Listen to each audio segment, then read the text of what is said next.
Assalamualaikum warahmatullahi wabarakatuh.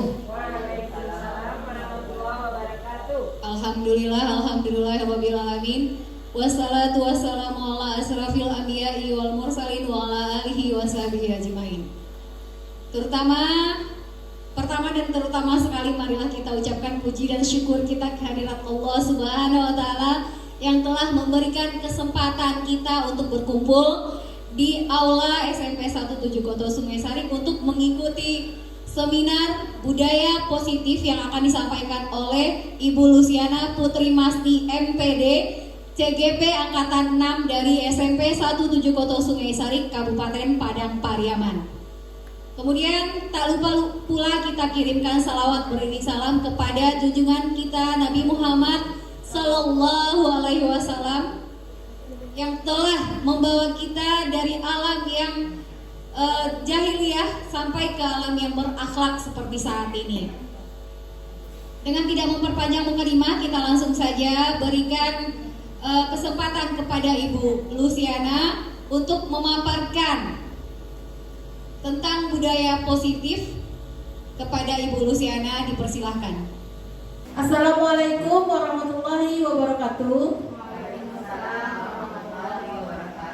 Alhamdulillahirabbil alamin. Wassalatu wassalamu ala asrafil anbiya'i wal mursalin wa ala alihi wa sahbihi rasulillah ajmain.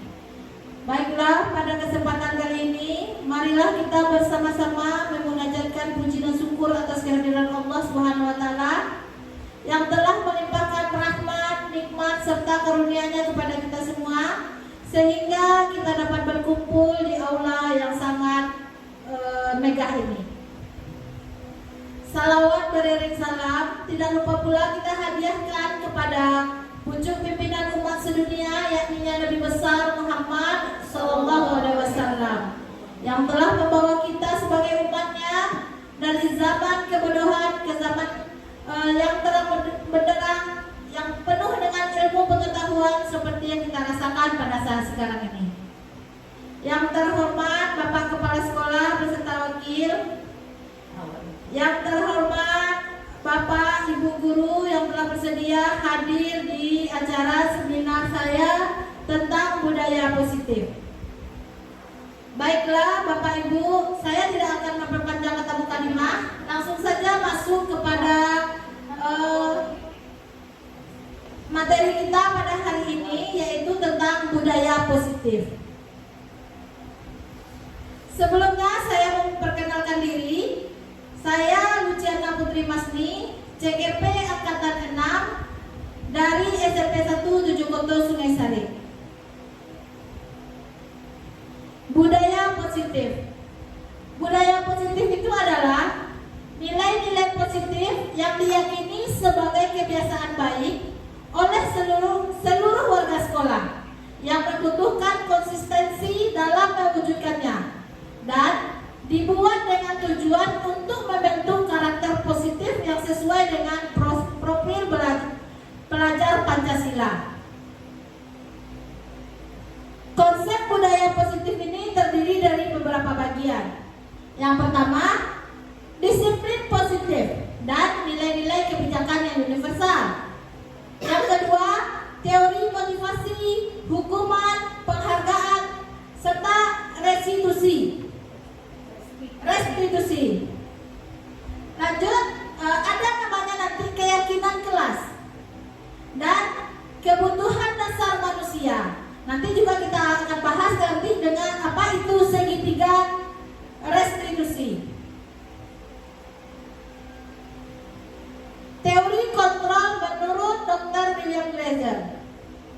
Jadi selama ini ada beberapa ilusi tentang teori kontrol ini. Yang pertama adalah guru mengontrol murid. Yang sebenarnya yang terjadi Bapak Ibu, yang mengontrol murid bukanlah kita sebagai guru, melainkan murid itu sendiri.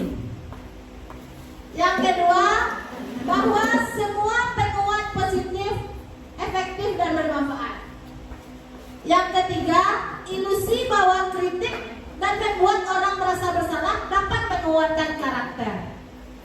Yang keempat, ilusi bahwa orang dewasa memiliki hak untuk memaksa. Sebenarnya Bapak Ibu, kita ini walaupun kita sebagai seorang dewasa, tidak ada hak kita untuk memaksa anak didik kita. Jadi sebenarnya anak didik kita itu mempunyai kontrol akan dirinya sendiri. Bisa saya contohkan seperti ini ya Bapak Ibu. Saya turun ke bawah ya. Kalau ke atas nggak turun namanya. Contohnya saya contohkan ini di depan Ibu Elma sama Ibu Suci.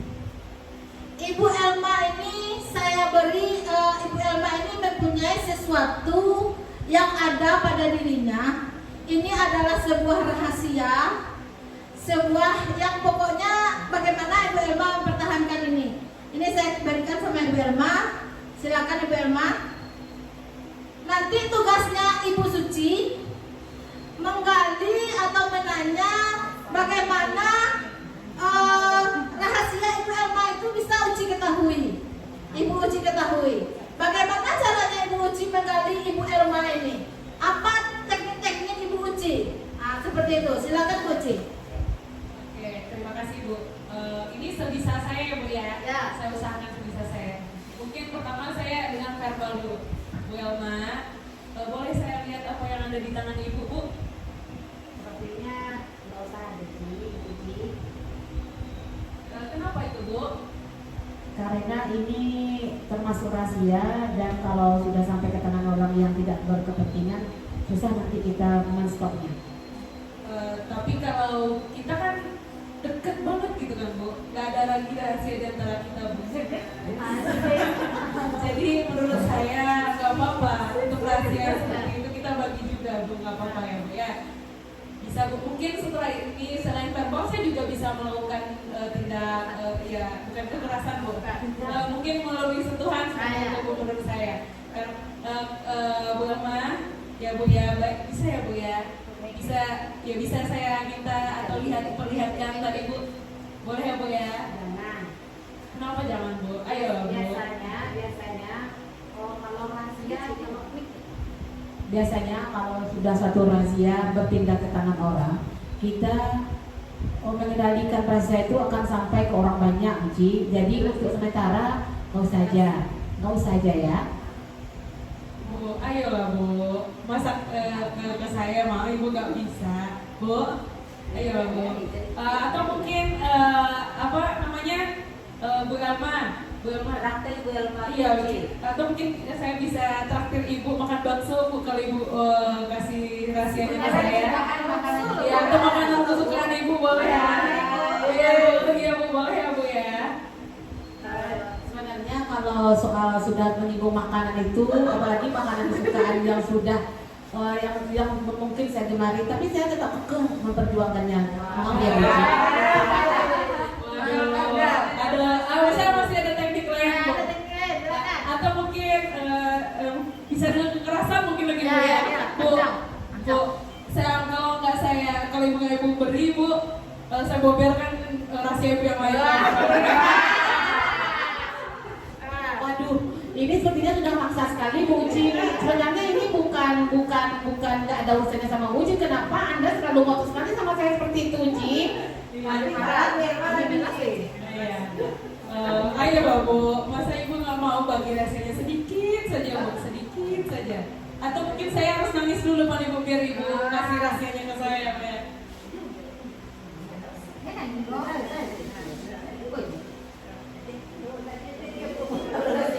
Uci, kalau seandainya Bu Uci tahu, emang Bu Uci untuk apa coba? Bisa nggak megang rahasianya? Jangan sampai ada lagi ke tangan-tangan berikutnya. Tenang Bu, mulut saya terkunci rapat Bu. Saya tidak ember Bu. Nah sebenarnya sih Ci, dekat Ci. Sebenarnya ini nggak terlalu rahasia juga. Ini menyangkut kinerja kita di sekolah. Besok ada penilaian terkelas. Kali itu mau menang. Kalau Ci tahu juga teruskan kalau Ci. Oh, rahasianya seperti itu. Oke, makasih banyak Bu. Oke, baik Bu. Terima kasih kepada Ibu Elma dan Ibu Suci. Silakan tepuk tangan Bapak Ibu. Ya Bapak Ibu, dari ilustrasi yang tadi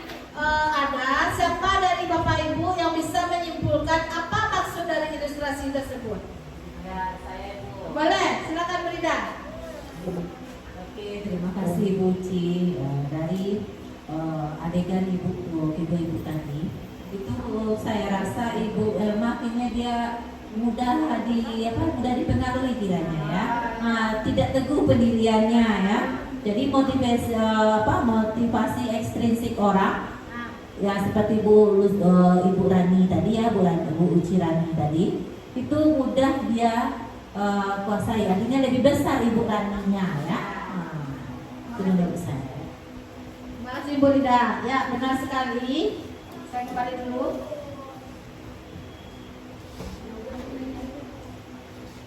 Terima kasih Bu Rida, jawabannya sangat bagus sekali. Jadi di ilustrasi yang terjadi antara Ibu Elma dan Ibu Suci tadi, itu ibaratkan Ibu Elma ini siapa yang memegang kontrol Ibu Elma ini? Apakah Ibu Suci apa diri dia sendiri? Kenapa? Kalau dari ilustrasi tadi nampak Ibu Elma adalah pemegang kontrol. Bagaimanapun orang membujuknya, strateginya, awalnya kan Bu Elma tidak mau. Cuman karena Ibu Rani ini dia pandai membujuk, dia gunakan berbagai teknik dan taktik, akhirnya Ibu Elma ini mengeluarkan rahasia besar yang ada pada dirinya. Begitu juga dengan anak murid kita, Bapak Ibu. Kalau anak murid kita, kalau kita tidak pandai dengan dia, tidak mengeluarkan berbagai teknik, anak murid kita ini tidak akan mengeluarkan apa yang ada pada dirinya. Sebenarnya dia mempunyai bakat, dia mempunyai minat, tetapi karena kita tidak pandai menggali bakat dan minat anak murid tersebut, jadi anak tersebut tidak keluar bakat dan minatnya. Seperti itu. Kita lanjutkan. Bagaimana seseorang bisa berubah dari paradigma stimulus respon kepada pendekatan teori kontrol? Bila kita ingin membuat kemajuan perlahan, sedikit-sedikit ubahlah sikap atau perilaku Anda. Perilaku kita dulu kita ubah. Namun bila kita memperbaiki cara-cara utama kita, maka kita perlu mengubah kerangka acuan. Ubahlah bagaimana Anda melihat dunia, bagaimana Anda berpikir tentang manusia. Ubahlah bagaimana paradigma yang ada pada diri kita. Sebelum kita melakukan budaya positif ini, kita rubah dulu paradigma diri kita ini yang akan melakukannya. Jangan kita berpikiran kalau tidak ada nanti hukuman atau segala macam, itu akan anak-anak akan sebenarnya. Rubah dulu paradigma kita sebagai guru untuk menerima perubahan ini. Ini ada teori kontrol, ada stimulus dan respon. Menurut diri kita, realitas kebutuhan kita ini sama semua. Itu kan menurut diri kita. Padahal Bapak Ibu, menurut teori kontrolnya, kebutuhan manusia itu berbeda-beda. Setiap anak murid itu dia mempunyai kebutuhan berbeda-beda. Selama ini kita akan menyamakan semua anak murid. Sebenarnya itu berbeda-beda. Si A lain kebutuhannya, si B lain kebutuhannya. Itu karena tergantung kodrat anak tersebut. Tergantung profil dia, bagaimana dia di rumah, apakah dia dari keluarga yang broken home atau keluarga yang berkecukupan, gimana? Seperti itu. Kebutuhan anak-anak berbeda, kebutuhan belajarnya ya Bapak Ibu. Semua orang melihat hal yang sama. Sebenarnya itu tidak semua orang. Menurut teori kontrol, setiap orang memiliki gambaran yang berbeda. Ini saya contohkan ya Bapak Ibu ya. Ibu Anissa ini melihatnya apa? Penghapus papan tulis. Ibu Eva ini melihatnya apa? Busa hitam. Hitam, busa hitam. Dua orang sudah hal berbeda. Ibu Suci melihatnya apa? Balok. Ya, seperti itu saja. Jadi kita semua ini melihat hal yang sama. Kita melihat hal sama. Sebenarnya kita ini mempunyai gambaran yang berbeda.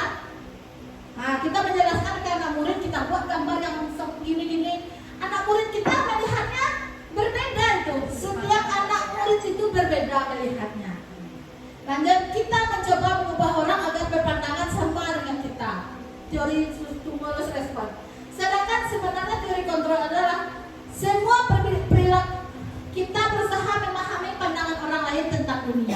Jadi kita tidak bisa menyamakan, kita tidak bisa mengubah pandangan orang itu sama-sama kita. Ibu Suci tidak bisa mengatakan merubah pandangan Ibu Ica itu ini adalah sebuah balok. Tidak bisa. Kita harus berusaha memahami kenapa Ibu Ica ini bisa mengatakan ini adalah penghapus. Seperti itu caranya kita memahami murid. Lanjut, orang lain bisa perilaku buruk dilihat sebagai suatu kesalahan. Selama ini saya sendiri melihat perilaku buruk itu adalah kesalahan.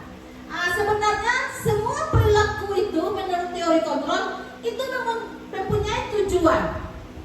Misalnya saat kita mengajar anak si A, saat semua orang sedang aktif, saat guru menjelaskan pembelajaran, si A ini rupanya berjalan-jalan, bermain dengan temannya. Kalau dia bermain, berjalan-jalan mengitari sekolah itu, mungkin ada kebutuhan yang pada dirinya belum terpenuhi. Jadi tujuan buruk dia itu, kelakuan buruk dia itu ada apanya? Ada tujuannya tuh. Mungkin dia ingin perhatian dari kita seorang gurunya. Lanjut, orang lain bisa mengontrol saya. Hanya Anda yang bisa mengontrol diri Anda. Seperti yang saya contohkan tadi, Ibu Suci dan Ibu Elma tadi. Orang lain bisa mengontrol saya. Tidak semua orang bisa mengontrol diri saya. Yang bisa mengontrol diri saya sendiri adalah saya. Begitu juga murid. Kita tidak bisa mengontrol dia, tapi kita cuma bisa mengarahkan dia ke arah yang lebih baik. Seperti itu. Pemaksaan ada pada saat rujukan gagal. Kolaborasi dan konsensus menciptakan pilihan-pilihan yang baru. Jadi kita tidak perlu memaksakan anak, lebih baik kita berkolaborasi seperti itu. Lanjut ya Bapak Ibu. Ki Hajar Dewantara menyatakan bahwa untuk mencapai kemerdekaan atau dalam konteks pendidikan kita saat ini, untuk menciptakan murid yang merdeka, syarat utamanya adalah harus ada disiplin yang kuat. Disiplin yang dimaksud adalah disiplin diri, memiliki motivasi internal. Jika tidak motivasi internal, maka kita memerlukan pihak lain untuk mendisiplinkan diri kita. Jadi saya bisa mencontohkan seperti ini Bapak Ibu.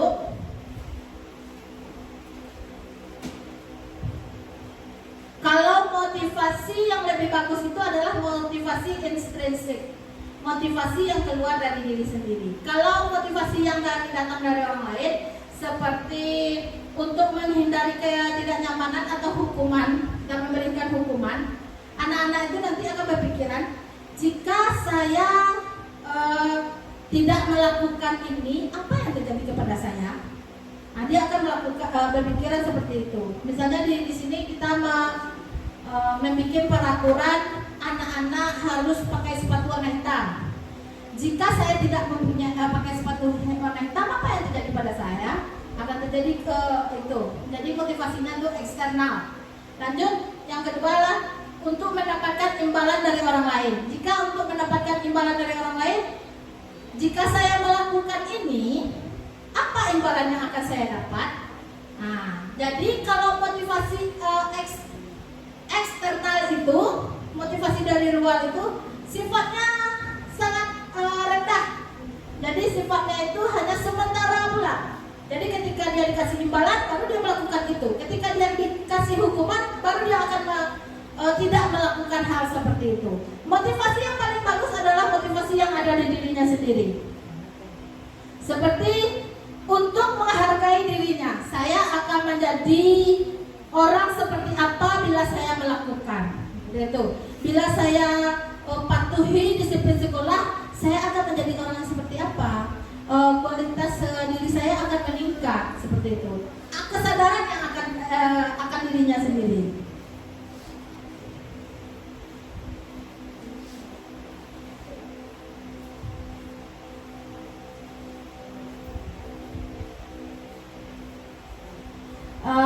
Lanjut, pembentukan keyakinan sekolah atau keyakinan kelas. Keyakinan kelas bersifat lebih abstrak daripada peraturan yang lebih rinci dan konkret. Keyakinan kelas berupa pertanyaan-pertanyaan universal. Pertanyaan keyakinan kelas senantiasa dibuat dalam yang positif. Keyakinan kelas hendaknya tidak terlalu banyak sehingga mudah diingat dan dipahami oleh warga kelas. Keyakinan kelas sebaiknya sesuatu yang dapat diterapkan di lingkungan kelas tersebut. Semua warga kelas hendaknya ikut berkontribusi dalam pembuatan keyakinan kelas lewat kegiatan curah pendapat. Bersedia meninjau kembali keyakinan kelas dari waktu ke waktu. Ini ada prosedur membuat keyakinan kelas ya Bapak Ibu. Mempersilakan warga kelas untuk bercurah pendapat tentang peraturan yang perlu disepakati di sekolah. Jadi kita masuk ke dalam lokal, kita sepakati dulu sama anak-anak selama belajar dengan ibu atau seorang wali kelas. Selama kalian belajar nanti di dalam kelas ini ada beberapa keyakinan kelas yang harus kalian tepati, kalian lakukan. Kita minta dari anak, bukan dari kita sendiri, bukan dari seorang guru. Itulah curah pendapat. Silakan misalnya contoh Ananda selfie, curahkan pendapat.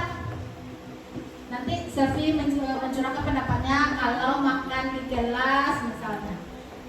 Saya bersedia tiket selama seminggu, seperti itu ya Bapak Ibu. Dan kalau dapat, kalau bisa keyakinan kelas itu harusnya kata-katanya itu yang positif. Contohnya, jangan berlari di kelas atau koridor kelas. Selama belajar dilarang berlari di kelas. Itu kan artinya itu. Jadi kita ubah kata-katanya ke kata positif. Berjalanlah di kelas atau koridor, seperti itu. Keyakinan kelasnya satu, berjalanlah di kelas atau koridor. Misalnya kelas itu berada di lorong misalnya. Berjalanlah di kelas atau koridor. Bukan kita bikin di kesepakatan kelas itu dilarang berlari-lari di dalam kelas, seperti itu. Jadi kita ubah bahasanya ke bahasa yang lebih positif. Atau setelah dilarang dilarang mengacak-acak buku yang ada di lemari kelas, misalnya seperti itu. Kita rubah kepada yang positif. Setelah membaca, silahkan letakkan bukunya serapi mungkin, seperti semula, seperti itu.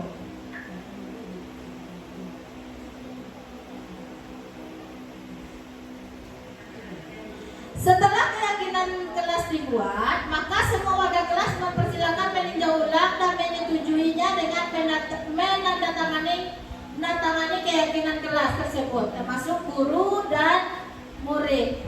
Keyakinan kelas selanjutnya bisa dilekatkan di dinding kelas, dipasang di dinding kelas, di tempat yang mudah dilihat semua warga kelas. Jadi kalau kita semua sudah bersepakat membuat keyakinan kelas, saya yakin murid kita itu tahu dia apa-apa saja hal-hal yang harus diperhatikan di dalam kelas.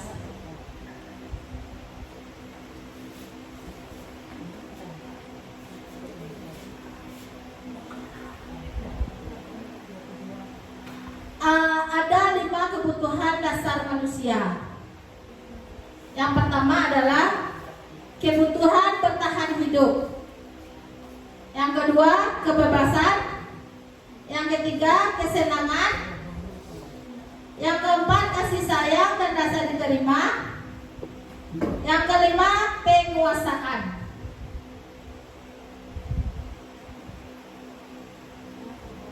Jadi ada dari kebutuhan dasar manusia tersebut, kita bisa melihat teori kontrol yang positif dan negatifnya. Seperti guru berbuat. Kalau yang teori kontrol atau negatifnya ya, kalau guru yang penghukum tuh, yaitu guru yang menghardik, menunjuk-nunjuk, menyakiti, menyindir. Pernah kita Bapak Ibu menghardik anak murid kita? Pernah. Menunjuk-nunjuk, kamu itu sudah ibu bilang duduk, jangan berjalan-jalan. Seperti itu ya, menunjuk-nunjuk. Saya sendiri mungkin pernah dulu. Satu menyakiti, satu menyindir seperti itu. Gimana contohnya menyindir itu Bapak Ibu? Ibu tadi masuk ke lokal, ternyata hanya beberapa orang laki-laki yang ada, yang lain tidak ada. Ini benar-benar membuat hati ibu sakit atau gimana. Kita sindir anak tersebut. Kalau kita begitu kan kita istilahnya itu bukan fisiknya yang kita pegang, tapi mental anak tersebut. Lanjut, perilaku kontrol yang negatif itu membuat orang merasa bersalah. Membuat merasa bersalah ini contohnya seperti ini Bapak Ibu. Misalnya ketika mengajar, anak-anak tersebut ribut tidak mau. Udah ibu bilang, anak-anak coba dengarkan ibu, ini ibu menjelaskan, masih aja ribut. Lalu kita buat merasa bersalah anak tersebut. Seperti gimana contohnya? Anak-anak, tolonglah ibu, suara ibu udah habis nih nak, ibu kurang sehat. Kalian kayak gitu, gak kasihan kalian sama ibu. Kalau kalian ribut-ribut aja, nanti tetangga sebelah yang kelas sebelah menyangka nanti gurunya tidak ada guru di lokal ini. Nanti ibu ditegur oleh kepala sekolah loh nak. Jangan seperti itu, gak kasihan kalian sama ibu. Nah seperti itu ya Bapak Ibu, yang membuat merasa bersalah. Lanjut dari kontrol yang teman. Teman ini kita mengajak anak murid itu seperti teman. Nah, seperti contohnya kita masuk lokal, udah selesai tugasnya itu, cepatlah selesaikan. Bagaimana kita berbicara kepada anak itu dengan tidak bicara formal antara guru dan murid, kita anggap sebagai murid itu sebagai teman. Lanjut yang seperti pemantau. Kalau guru seorang pemantau itu seperti ini. Apa peraturannya? Apa peraturannya anak-anak belajar sama ibu? Kenapa kamu masih melanggar? Kan sudah ada peraturannya. Nah, itu kita sebagai guru adalah seorang pemantau. Yang bagus itu adalah sebagai kontrol manajer. Yang bagus itu adalah kita sebagai manajer. Apa seperti ini, kalau terjadi kesalahan kepada anak kita tanyakan pertanyaan-pertanyaan, apa yang kita yakini, apa kamu meyakini hal tersebut. Kalau kamu meyakininya, kamu akan memperbaikinya, seperti itu. Contohnya Bapak Ibu, jika si anak mempunyai kesalahan, bagaimana, apakah kita langsung menghardik anak tersebut? Misalnya kita menemukan saat ulangan Bapak Ibu, saat ulangan rupanya si Caca ini duduk di sudut. Kita tempat duduk guru itu kan di atas. Kita sebagai guru kita nampak si Caca ini melihat buku. Gerak-gerik anak kan kita tahu. Bagaimana kita sebagai guru menghadapi hal tersebut? Saya mau bertanya kepada Ibu Neza. Jadi pada maksudnya dia dalamnya beda sekolah itu. Itu. Ada. Saya tanyakan. Ada di Tulumpuan. Tapi kalau nampak anak sedang nyontek, apa yang akan kita lakukan? Biasanya menegur ya, secara langsung mungkin memberi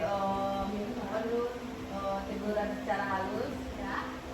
Kalau masih dilakukan, mungkin kita melakukan teguran agak sedikit keras. Nah, biasanya kita melakukan seperti itu. Ya. Terima kasih Ibu Neza, jawabannya sangat bagus sekali. Bagaimana dengan Ibu Elma? Terima kasih Bu Uci untuk kesempatannya. Kalau peristiwa yang Bu Uci sampaikan tadi itu ketika kita melihat ada siswa kita yang mencontek, ada buku misalnya ketika UA atau ujian, selama ini saya sebagai guru pasti menegurnya. Apa tuh naik lihat seperti itu kira-kira. Seperti itu misalnya Bu Uci. Nah, kadang saya ambil, saya dekati mejanya, saya ambil kertasnya. Seperti itu ya Bapak Ibu. Terima kasih, jawabannya yang sangat bagus sekali, karena itu memang kenyataan yang pernah kita lakukan ya Bapak Ibu. Seperti saya sendiri, ketika saya melihat anak mencontek saat ulangan saya, perasaan saya ini ada rasa tergores gitu ya. Rasa sakit hati, tadi bilang sakit hati tadi mana? Sudah saya ajarkan kenapa kamu mencontek. seperti itu kan, ada rasa-rasa gimana. Tapi sebenarnya menurut teori kontrol kita sebagai seorang manajer, ada hal-hal yang bisa kita lakukan, yaitu namanya segitiga resolusi. Ya, kita tanyakan dulu kepada anak tersebut, kita biarkan dia dulu. Kita tahu dan contohkan, kita biarkan, kita pergi ke tempat dia, tidak langsung kita tegur dari atas, dari tempat duduk kita. Caca, kenapa kamu mencontek? Kalau seperti itu kan Bapak Ibu, si Cacanya jarang nggak dia? Hah? Melawan dia. Bisa dia melawan, bisa dia malu, bisa dia takut, bisa saja nanti si Caca kena bully. Dendam sudah pasti dia sama kita. Karena teman-teman dia pasti melihat kepada dia. Nanti setelah kita keluar, namanya anak-anak usia masih bermain pasti mengetawakan. Si Caca mencontek. Si Caca masih nanti viral nanti ke suatu sekolah. Si Caca mencontek. Kalau seperti itu mental anak kemungkinan. Padahal dia pintar. Berkemungkinan karena dia ingin mendapatkan penghargaan dari kita sebagai guru. Dia tadi malam karena ada sesuatu dan lain hal dia tidak belajar, makanya dia ingin sekali nilainya tinggi. Makanya dia mencari segala cara untuk supaya dia bisa menjawab pertanyaan-pertanyaan ulangan kita. Lanjut, caranya kita dekati anak tersebut tanpa sepengetahuan kawan-kawannya. Kita tegur pelan-pelan. Caca, sini bukunya. Silakan lanjutkan lagi ulangan kamu. Nanti setelah ulangan Caca temui ibu ya di kantor. Seperti itu. Nanti di kantor kita tanyakan dulu kepada Caca apa yang Caca tahu nggak apa kesalahan yang ada yang Caca lakukan. Boleh kita tanya kepada si Caca. Habis itu Caca pasti akan menjawab. Kalau dia menjawab, tahu Bu, saya mencontek atau gimana. Lanjut kita memberikan apa sama si Caca. Dia bilang, saya tahu Caca melakukan seperti itu karena Caca ingin mendapatkan nilai yang bagus. Tetapi asal Caca ketahui itu adalah perbuatan yang salah. Nanti kita berikan lagi permasalahan. Jadi kita tidak boleh mempermalukan anak-anak langsung di depan teman-temannya. Makanya kita praktekkan yang namanya segitiga resolusi. Itulah Bapak Ibu, itulah penyampaian dari saya tentang budaya positif. Silakan Bapak Ibu kalau ada pertanyaan nanti kita akan bahas bersama-sama.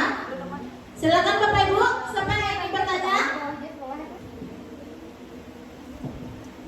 Boleh, Bu Rida.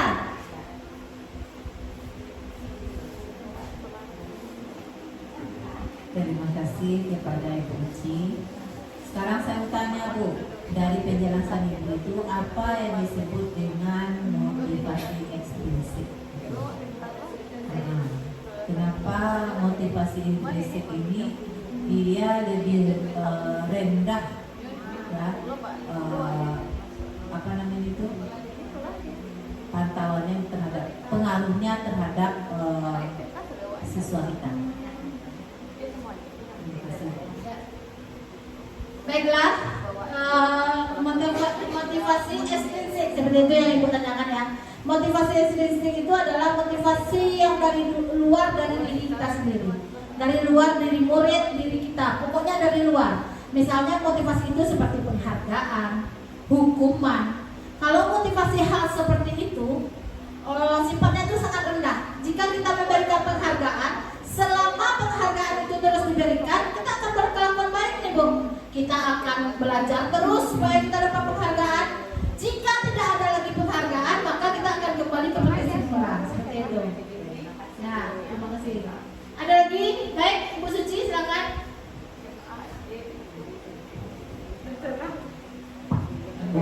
Terima kasih Bu. Jadi banyak sekali hal-hal hal positif tentang budaya positif yang saya dapatkan dari materi ini. Terus mengenai 5 posisi kontrol guru juga tadi ya Bu ya. Mungkin saya sering bertindak sebagai penghukum dan teman bagi siswa saya. Karena sejatinya yang membuat yang sering saya lakukan dengan siswa saya itu memang sebagai teman seperti itu Bu.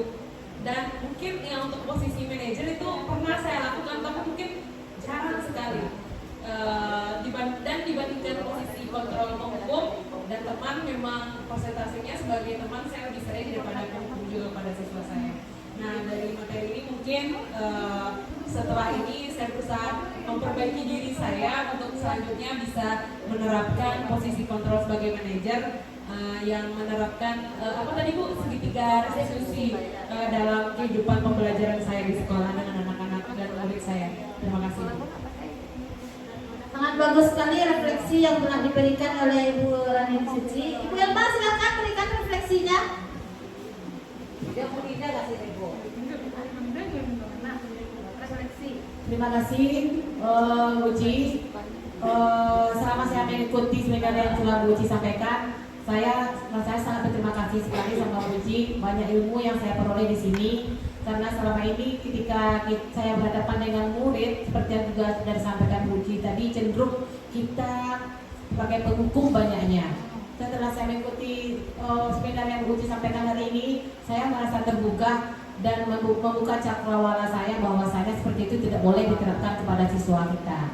Yang sebaiknya itu guru itu adalah seorang manajer yang kontrol siswanya, mengarahkannya ke arah yang lebih baik. Terima kasih Bu Ci. Assalamualaikum warahmatullahi wabarakatuh. Ya, terima kasih Ibu Elma, refleksinya sangat bermotivasi ya. Silakan Bu Epa, tadi tunjuk tangan ya.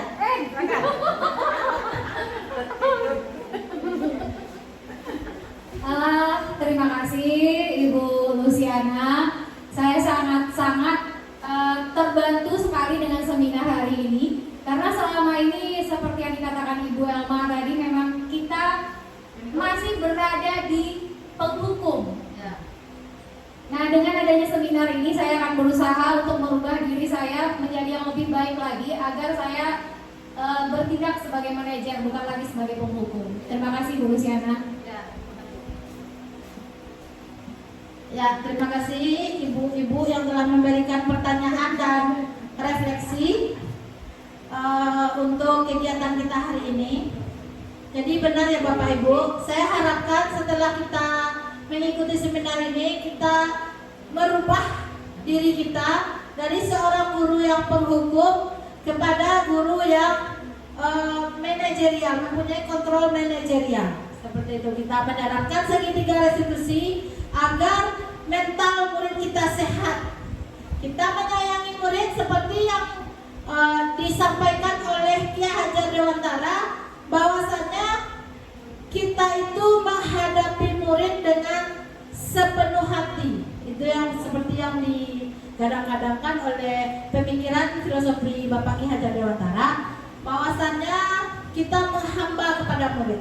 Menghamba kepada murid ini maksudnya menghadapi murid dengan sepenuh hati.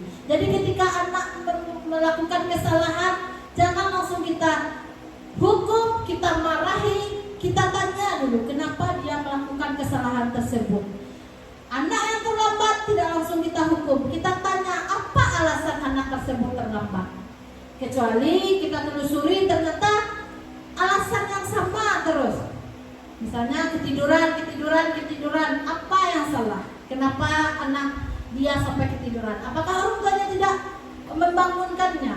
Nah, seperti itu ya. Jadi kita harus tahu dulu profil anak. Itu gunanya kita sebagai guru mata pelajaran berkolaborasi dengan wali kelas, berkolaborasi dengan guru BK, berkolaborasi dengan wali murid. Kalau kita sebagai guru mapel mungkin kita agak sulit berkolaborasi dengan wali murid, kita melalui ke wali kelas untuk berkolaborasi dengan wali murid. Terima kasih Bapak Ibu, itulah seminar kita pada hari ini. Mohon maaf kalau ada kesalahan. Wabillahi taufiq wal hidayah. Assalamualaikum warahmatullahi wabarakatuh. Waalaikumsalam warahmatullahi wabarakatuh.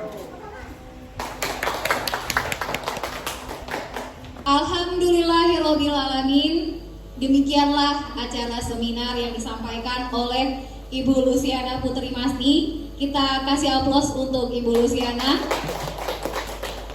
Semoga ilmu yang telah diberikan oleh Ibu Luciana tadi bisa kita aplikasikan dalam kehidupan kita sebagai pendidik, agar anak-anak merasa pembelajaran yang kita berikan itu sangat bermakna dan menyenangkan. Kemudian mungkin itu saja yang saya sampaikan. Semoga ini diberkahi oleh Allah. Assalamualaikum warahmatullahi wabarakatuh.